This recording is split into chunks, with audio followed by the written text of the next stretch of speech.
சமையல் எரிவாயு சிலிண்டர் தட்டுப்பாட்டை கண்டித்து தஞ்சை மாவட்டம் கும்பகோணம் காந்தி பூங்கா அருகே திமுக கூட்டணி கட்சியினர் மத்திய அரசுக்கு எதிராக கண்டன முழக்கங்களை எழுப்பி போராட்டம் நடத்தினர். இதுகுறித்த விவரங்களோடு செய்தியாளர் கார்த்திகேயன் இணைந்திருக்கிறார். கார்த்திகேயன், கள நிலவரம் என்ன? வணக்கம். தமிழகத்தை தொடர்ந்து திட்டங்கள் இல்லை, அடுப்பு எரிக்க கேஸ் இல்லை என்ற முழக்கங்களுடன் தமிழகத்தை தொடர்ந்து புறக்கணிக்கும் என்டிஏ கூட்டணியை கண்டித்து, கேஸ் தட்டுப்பாட்டை கண்டித்தும் மதச்சார்பற்ற ஜனநாயக கூட்டணியைச் சேர்ந்த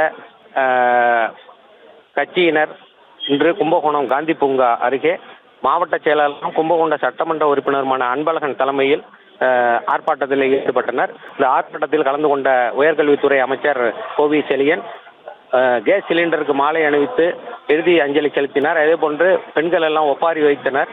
இதனைத் தொடர்ந்து முழக்கங்களை எழுப்பினர். அதாவது கிடைக்கவில்லை கேஸ் கிடைக்கவில்லை என்று முழக்கங்களை எழுப்பியதுடன் ஏராளமானவர்கள் மத்திய அரசையும் என்டிஏ கூட்டணியை கண்டித்து முழக்கங்களை எழுப்பினர்.